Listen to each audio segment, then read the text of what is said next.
हाँ, तो शुरू करते हैं, देखते हैं। नीट में अभी जो भी आपको ये अभी न्यूज़ चल रहा था, और जो भी आपको ये नीट स्कैम के नाम से जो भी न्यूज़ चल रहा था, ठीक है ना, तो इसको देखते हुए बहुत सारे स्टेट ऐसे हैं जो नीट से अपने आप को अलग करना चाह रहे हैं, ठीक है ना। उसमें सबसे पहले कर्नाटका ने शुरू किया, और अब वेस्ट बंगाल ने भी ये कर दिया है कि जो भी वेस्ट बंगाल का जो भी मेडिकल कॉलेज है, उसके लिए जो एग्ज़ाम होगा वो खुद से अपना खुद का या तो एग्ज़ाम कंडक्ट कराएगा, या फिर आपको कोई दूसरा तरीका जो है इसके लिए आपको निकालेगा। खैर वो जो भी है, उससे बात नहीं है, ये तो होते रहता है। मेनली हमें फोकस करना है अपने सिलेबस पे, अपने जो भी नीट हो, चाहे किसी भी नाम से आए, इंट्रेंस तो होना ही है।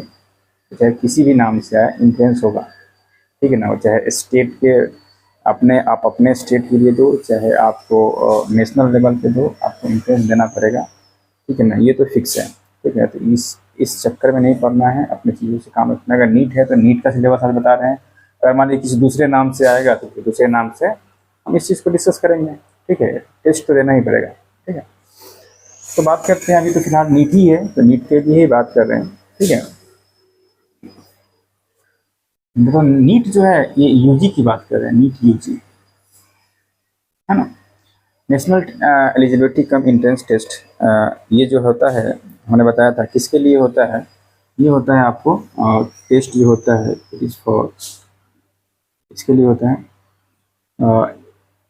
एमबीबीएस में एडमिशन के लिए, बीबीएस में एडमिशन के लिए, और और भी बहुत सारे, जैसे वेटनरी हो गया, ठीक है ना, आयुष, ठीक है ना। इसके लिए आपको ये टेस्ट होता है, ठीक है। ये तो हो गया किस चीज़ के लिए टेस्ट होता है। अब हम बात करेंगे मेनली कि इसके अंदर क्या क्वालिफिकेशन चाहिए। कौन ऐसे बच्चे हैं जो अभी तक कभी अभी अभी मान लीजिए नीट है, तो नीट की ही बात कर रहे हैं, तो नीट की क्वालिफिकेशन क्या चाहिए, ठीक है ना। सबसे पहले नीट का क्वालिफिकेशन क्या चाहिए, क्वालिफिकेशन,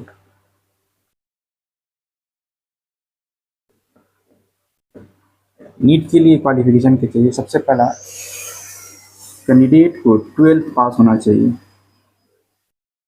इसके साथ पीसीबी के साथ, फिजिक्स केमिस्ट्री बायोलॉजी सब्जेक्ट के साथ, पीसीबी के साथ 12th पास चाहिए।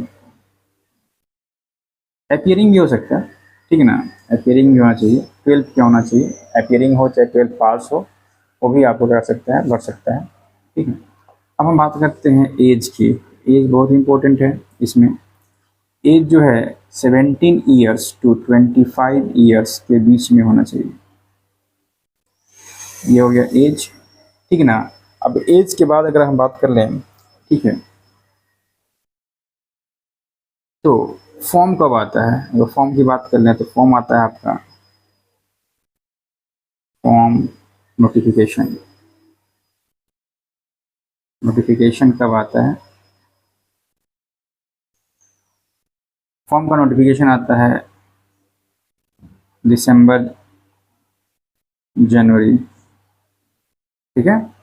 तो हम बात करते हैं फ़ी की, कि इसमें कितना फॉर्म का फ़ी लगता है, फॉर्म का फ़ी, ठीक है ना।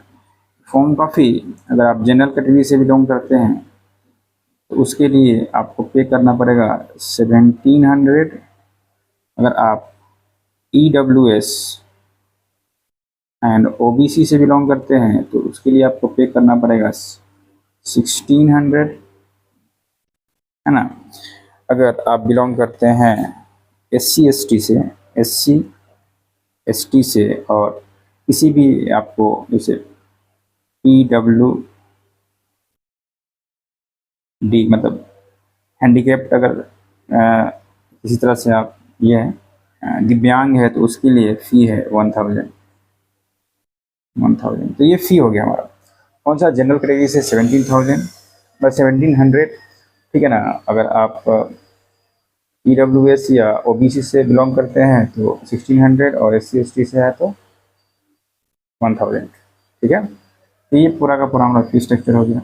अब हम बात करेंगे एग्ज़ाम पैटर्न की। तो एग्ज़ाम पैटर्न जो है क्या है, कैसे, इसके बारे में बात करते हैं, चलिए।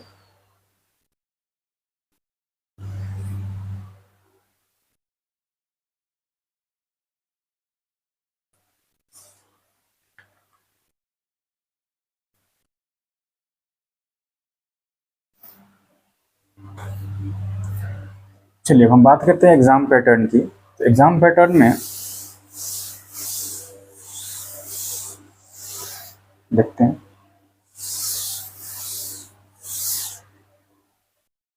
Exam pattern.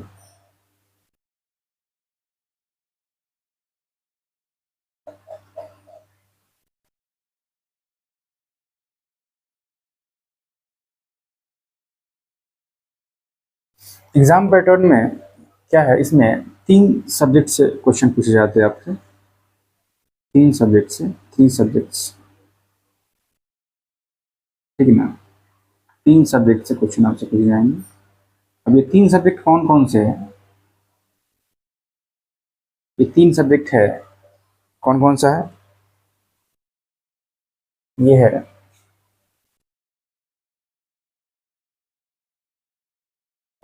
फिजिक्स,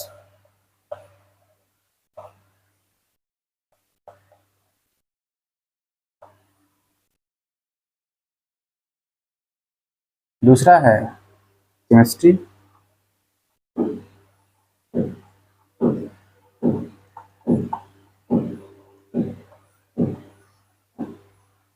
और तीसरा है बायोलॉजी।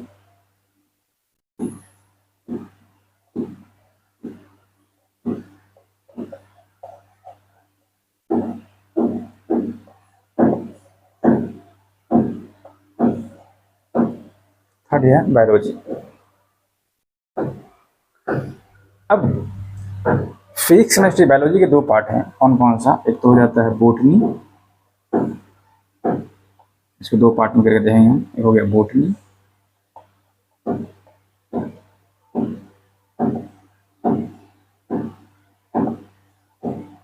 और दूसरा हो गया जूलॉजी।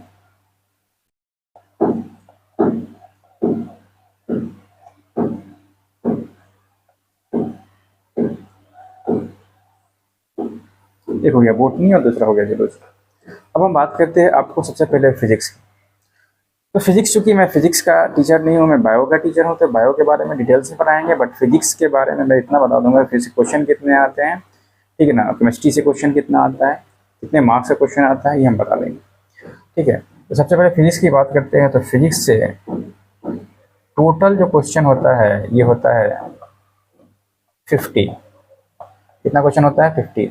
और सॉल्व कितना करना होता है? सॉल्व करना होता है आपको 45 क्वेश्चन। कितना क्वेश्चन? 45 क्वेश्चन, ठीक है। और इसके अलावा ईच क्वेश्चन कैरी 4 मार्क्स। तो ईच क्वेश्चन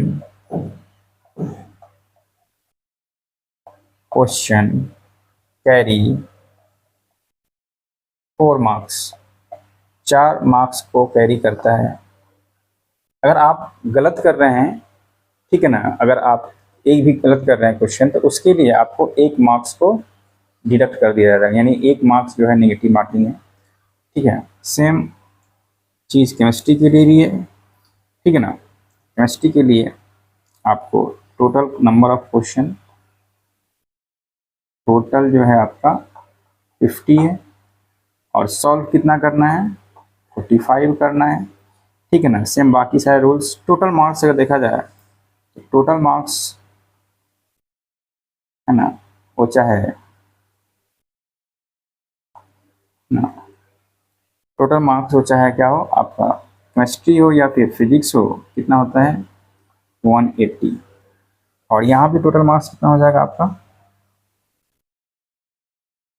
टोटल मार्क्स हो जाएगा, ठीक है ना, ये भी आपका हो जाएगा 180। तो 180 इसका हो जाएगा। सेम बोटनी भी आपको टोटल नंबर ऑफ क्वेश्चन, आपको बायोलॉजी की बात करें तो बायोलॉजी में टोटल नंबर ऑफ क्वेश्चन जो होगा आपका 90 होगा। कितना होगा? टोटल 90 क्वेश्चन होगा। क्वेश्चन कितना होगा? 90 हो जाएगा। 90 में 45 जो होगा किसका होगा? बोटनी सेक्शन का होगा। यानी पूछेगा यहाँ पे टोटल नंबर ऑफ क्वेश्चन कितना, टोटल पूछेगा कितना आपसे? 50। सॉल्व कितना करना है आपको? सॉल्व करना है आपको 45। कितना करना है? 45। यानी नंबर क्वेश्चन कितना रहेगा यहाँ पे? 100। 100 में से 90 जो है उसको सॉल्व करना है। और सेम वही चीज़ यहाँ भी है। टोटल क्वेश्चन कितना है? टोटल 50 है, है ना, और सॉल्व करना है कितना आपको 45 मार्क्स। तो समझ में आ गया होगा मार्क्स कितना हो जाएगा आपको, 180 मार्क्स का ये हो जाएगा और 180 मार्क्स का ये हो जाएगा, ठीक है ना। यानी टोटल बायोलॉजी का वेटेज अगर देखा जाए तो टोटल बायोलॉजी कितना हो जाएगा आपका 360, टोटल बायोलॉजी का वेटेज कितना हो जाएगा 360, ठीक है। टोटल कितना हो जाएगा 360। तो ये हो गया आपका सब्जेक्ट वाइज कितने मार्क्स क्वेश्चन आता है, ठीक है ना, इसमें कुछ है नहीं। अब हम बात करते हैं इन टोटलिटी अगर देख लिया जाए, ठीक है ना, इन टोटलिटी अगर सबको एक साथ देख लिया जाए तो टोटल नंबर ऑफ क्वेश्चन कितना हो गया, total number of question, total number of question कितना होगा देखिएगा, total number of question, total number of question कितना होगा, ये हो जाएगा 200। सॉल्व कितना करना है आपको, सॉल्व करना है 180, कितना करना है 180, कितना करना है 180। टोटल मार्क्स कितना हो जाएगा, टोटल मार्क्स हो जाएगा आपको 180 इंटू 4 720। अब मेन अभी जो सबसे ज़्यादा हाईलाइट किया गया था अभी इस साल 2024 में 720 ऐसे बहुत सारे बच्चे थे जिसका मार्क्स था 720। और मेन जो है जो भी स्कीम था या जो भी आपको ये न्यूज़ में नीट के आने का मेन कारण यही था कि ऐसे बहुत सारे बच्चे थे जिसका मार्क्स था 720 आउट ऑफ 720 था, ठीक है ना। तो खैर उससे कोई मतलब नहीं है, बेमतलब की चीज़ों में बिल्कुल भी नहीं पढ़ना है, ठीक है ना। ये हमेशा से होता आया है, ये आपको पहले भी हुआ है, ठीक है ना। जब 2004-05 में हुआ था तो उस समय उसको चेंज करके एक एग्ज़ाम से 2 एग्ज़ाम किया गया था, यानी पीटी होता था और मेंस होता था, यानी कहने का स्क्रीनिंग होता था और उसके बाद फाइनल एक सिलेक्शन होता था। जब ये हो गया उसके बाद जो है आपको फाइनली जो है 2013 में नीट आया जिसमें सिर्फ एक ही एग्ज़ाम कंडक्ट कराया गया, ठीक है ना। और उस नीट को कंडक्ट कराता था कौन, सीबीएसई।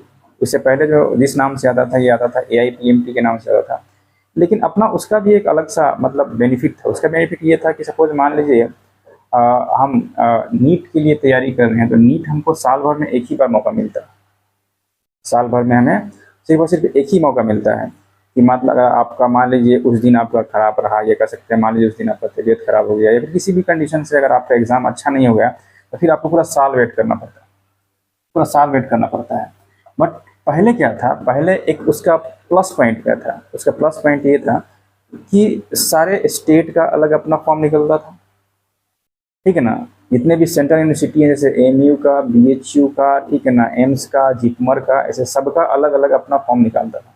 जब सबका अलग अलग फॉर्म निकलता था बच्चों को ज़्यादा चांस मिलता था। मान लीजिए अगर आपका उसका नीट अच्छा नहीं गया तो हो सकता है उसका एम्स या फिर जिपमर या फिर AMU या फिर BCC जो बिहार के लिए होता था वो अच्छा चला जाए, तो कहीं ना कहीं आपको बच्चे सेलेक्ट हो जाते थे। सेलेक्ट अभी भी होते हैं बच्चे, पहले भी हो जाते हैं, ठीक है ना। तो ये उसका बहुत प्लस पॉइंट था, बच्चों के बेनिफिट के लिए था। बट सबको एक साथ यूनाइट इसलिए किया गया क्योंकि मान लीजिए सबका अलग अलग सेशन चलता था, सबका अलग अलग रिजल्ट आता था, ठीक है ना। तो उसको सभी चीज़ों को दूर करने के लिए और बच्चों को में क्या था कि पूरे मतलब हमको लगता है कि 2-3 महीना सिर्फ एग्ज़ाम ही देते थे बच्चे, 2 महीना के आसपास सिर्फ इधर से उधर का यहाँ सेंटर पड़ता था, कभी उधर सेंटर पड़ता था, कभी क्या होता था कि एक दूसरे के साथ जो डेट था वो आपको आपस में कोलाइड करता था। तो उस कंडीशन में भी क्या करता था, उसके लिए बच्चे प्रोटेस्ट करते थे। तो इस सब चीज़ों से बचने के लिए सरकार ने क्या किया कि आपको एक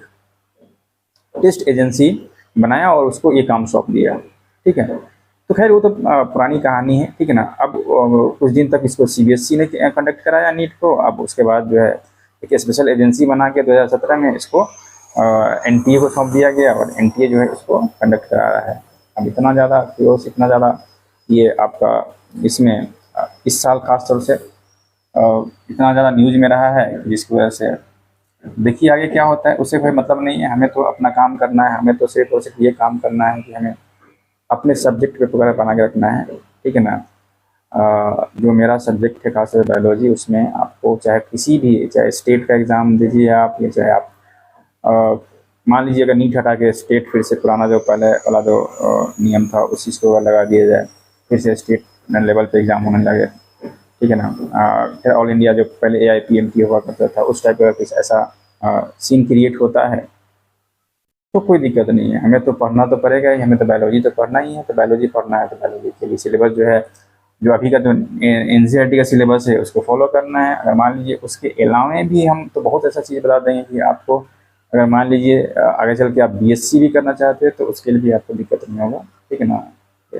तो किसी फील्ड में जाइए, BSc कीजिए, बायोटेक्नोलॉजी कीजिए, फिर किसी भी नर्सिंग कीजिए, तो कहीं से भी आप जहाँ भी बायोलॉजी होगा वहाँ पे ये आपका लेक्चर काम करेगा, ठीक है। तो खैर ये तो खैर अभी शुरुआत है, स्टार्टिंग है, हम बात करते हैं नीट के बारे में, ठीक है। तो ये हो गया आपका मार्क्स के बारे में, कितना मार्क्स ये पूछा जाता है, ठीक है। अब हम बात करते हैं अभी जो हमारा नीट है, इस नीट का जब एग्ज़ाम हो जाता है, ठीक है ना, और एग्ज़ाम जो होता है वो कितने घंटे का होता है ये भी बता दें। ये एग्ज़ाम का जो टाइमिंग होता है, इसमें टाइम जो होता है ये 3 आवर्स का होता है, ये 3 घंटे का होता है, यानी 180 मिनट। तो 180 क्वेश्चन के लिए कितना 180 मिनट होता है। और मोड ऑफ एग्ज़ाम की अगर बात कर लें तो मोड ऑफ एग्ज़ाम जो होता है हमारा, मोड ऑफ एग्ज़ाम ये होता है ऑनलाइन, नहीं सॉरी ऑफलाइन। क्या होता है ये ऑफलाइन, क्या होता है ये ऑफलाइन एग्ज़ाम होता है, ठीक है ना। इस चीज़ को ध्यान में रखना है, मोड ऑफ एग्ज़ाम क्या होता है, ऑफलाइन होता है, बहुत इंपॉर्टेंट है, ठीक है। ये सारा इन्फॉर्मेशन, इसके अलावा और कोई इन्फॉर्मेशन इसमें जो भी होगा, जो भी अपडेट आएगा आपको बता दिया जाएगा, ठीक है ना। खासतौर से जो भी न्यूज़ में जो भी अपडेट नीट रहेगा नहीं रहेगा, ठीक है ना। अगर मान लीजिए अगर नया एक जैसे कोलकाता ने क्या कहा, कोलकाता ने CET होना चाहिए, CET मतलब कॉमन इंट्रेंस टेस्ट, ठीक है ना। क्लियर है। अभी कॉमन इंट्रेंस टेस्ट क्या है इसके बारे में अगर मान लीजिए ऐसा कुछ चेंज करके CET कर दिया जाए, तो किसी भी कोई भी चीज़ कर दिया जाए, ठीक है ना, तो जो भी आएगा न्यूज़ उसके बारे में हम उसको अपडेट करेंगे, ठीक है ना, इसी चैनल पे, ठीक है। तो स्टार्ट आगे का चीज़ बताते हैं आपको क्या करना है। अब इतना होने के बाद मान लीजिए रिजल्ट आता है, तो रिजल्ट जब आता है तो क्या होता है, रिजल्ट जब आता है, ठीक है, तो 2 चीज़ होता है। एक तो होता है आपका क्वालिफाइंग मार्क्स, है ना, एक होता है कट ऑफ मार्क्स, ठीक है ना। क्वालिफाइंग मार्क्स और cut off marks, cut off marks कहने का मतलब क्या हुआ कि आपका अगर मान लीजिए आप 50 परसेंटाइल आ रहा है, आपका जो भी है उसका 50 परसेंटाइल आ रहा है तो आप क्वालिफाई कर गए हो, ठीक है ना, क्वालिफाई कर गए हो। 50 परसेंटाइल आ रहा है तो क्वालिफाई कर गए हो। लेकिन कट ऑफ मार्क्स जो होता है वो अलग होता है। कट ऑफ मार्क्स करने का मतलब क्या हुआ कि क्या आप गवर्नमेंट कॉलेज के लिए क्वालिफाई किए हो और गवर्नमेंट कॉलेज के लिए क्वालिफाई किए हो, ठीक है ना, that is cut off marks. तो सबका अलग अलग होता है, ठीक है ना। आई बात सुने, क्वालिफाइंग मार्क्स किसके लिए होता है, मान लीजिए अगर आपको गवर्नमेंट कॉलेज नहीं मिला, उस कंडीशन में अगर आप MBBS करना चाहते हो, ठीक है ना, अगर आपके पास बहुत सारा पैसा है, बहुत सारा पैसा है, अगर आप MBBS करना चाहते हैं तो उस कंडीशन में आप प्राइवेट कॉलेज को डोनेशन दे के या फिर आप उसको पे करके प्राइवेट कॉलेज में आप एडमिशन ले सकते हो, ठीक है। लेकिन अगर गवर्नमेंट कॉलेज में जाना है तो उसके लिए आपको पे करना पड़ेगा, मतलब उसके लिए आपको मेहनत करना पड़ेगा और मेहनत करने के बाद इस कट ऑफ मार्क्स को पास करना पड़ेगा, ठीक है, तब जाके आपको गवर्नमेंट कॉलेज मिलेगा। तो खैर ये सब चीज़ तो बहुत कॉमन है। और फिलहाल जो है अराउंड 55,000 के आसपास गवर्नमेंट कॉलेज में सीट है टोटल। और ऑल इंडिया की बात कर लें 55,000 के आसपास आपको अभी का जो सिनारी हो उसमें टोटल आपका सीट है। तो ऐसा नहीं कि 55,000 ये पूरा का पूरा सीट आप ही का है, आपका नहीं। क्या होता है कि नीट ने क्या किया है, नीट ने क्या किया है आपको कि पूरे सीट को, है ना, ये सीट इसमें कितना है, एक तो है स्टेट का सीट, स्टेट से उसने कितना लिया 15% सीट, समझ में आना। और बाकी स्टेट के पास कितना है 85%, कितना है 85%। अब ये 85% के लिए पहले क्या होता था कि अलग टेस्ट होता था, जैसे BCC लेता था। और 15% के लिए क्या होता था AIPMT हुआ करता था, AIPMT होता था, ठीक है ना पहले, ठीक है, अलग से एक टेस्ट होता था AIPMT। और 85% के लिए आपको हर स्टेट को अलाउ था कि अपना अपना आप टेस्ट ले सकते हैं, ठीक है। तो बाद में जब NTA आया तो सबको एक साथ मर्ज कर दिया गया, इसको सबको एक साथ मर्ज कर दिया गया, कहा कि आप टेस्ट, आप जो है टेस्ट मत लीजिए, टेस्ट का काम हमें दे दीजिए, हम टेस्ट ले लेंगे, ठीक है ना। फिर बोला कि आपको मतलब मान लीजिए स्टेट वाले बच्चे हैं, उनका क्या होगा, तो हम 2 रैंक दे देंगे, एक ऑल इंडिया लेवल पे, ये वही रहेगा 15% और 85% ही रहेगा। 85% आपके स्टेट के लिए रिजर्व ही रहेगा, 15% जो है हमारा ये ओपन सीट रहेगा ऑल ओवर इंडिया में, जो पहले था वही था, बस हम टेस्ट करा रहे हैं। अब 2 रैंक लेंगे, एक कौन सा ऑल इंडिया लेवल पे रैंक दे देंगे, ठीक है ना, और एक आपके स्टेट लेवल पे रैंक दे देंगे, ठीक है ना।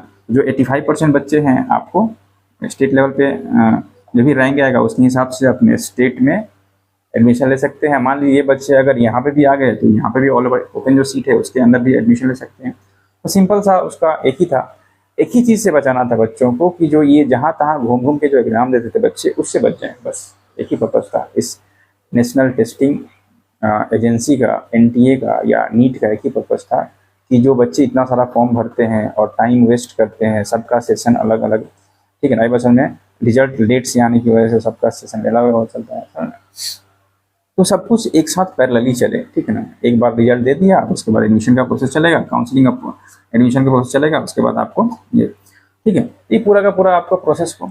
अब फिर से क्या हुआ, फिर से वही बात, फिर से वापस पुराने वाले कंडीशन में जाने के मतलब क्या कहते हैं चांसेस बढ़ रहे हैं। इसलिए बढ़ रहे हैं कि देखो नीट को लाने वाला भी कांग्रेस था और नीट का विरोध करने वाला भी कांग्रेस है, ठीक है ना। नीट को लाने वाला, नीट आया कब था आपको 2013 में, उस समय जब आया था उस समय भी कांग्रेस ही इसको लेके आई थी। अभी जो है विरोध भी कांग्रेस ही कर रही है एमोशन में, क्लियर। तो खैर ये तो पॉलिटिक्स है, इससे कोई ये नहीं, हमें मतलब नहीं है, हमें मतलब है इस चीज़ को समझना है कि क्या हो सकता है। कुछ भी होगा आपको बायोलॉजी, फिजिक्स और केमिस्ट्री पढ़ना ही पढ़ना है, ठीक है ना। तो ये तो खैर एक हो गया कि आपको अपने बारे में जो जिस चीज़ की तैयारी करते हैं उसके बारे में आप जान लीजिए, जानना जरूरी है, ठीक है, जानिएगा तब जाके आपको उस चीज़ों के बारे में समझ पाइएगा, ठीक है। तो ये इम्पोर्टेंट है। तो 55,000 के आसपास आपको ये MBBS का सीट है, उसके बाद बाकी जो है BDS है, और बाकी अदर जितने भी आपको है वो है BBS का है, ठीक है ना, वेटनरी वाला है, तो ये सब बाकी सीट है। खैर ये हो गया आपका, मेरे ख्याल से समझ में आ गया होगा आपको। अब हम बात करते हैं सिलेबस की, जो हमारे सबसे इम्पोर्टेंट पार्ट है सिलेबस। तो ये हो गया आपका, अब हम बात करेंगे सिलेबस की, है ना।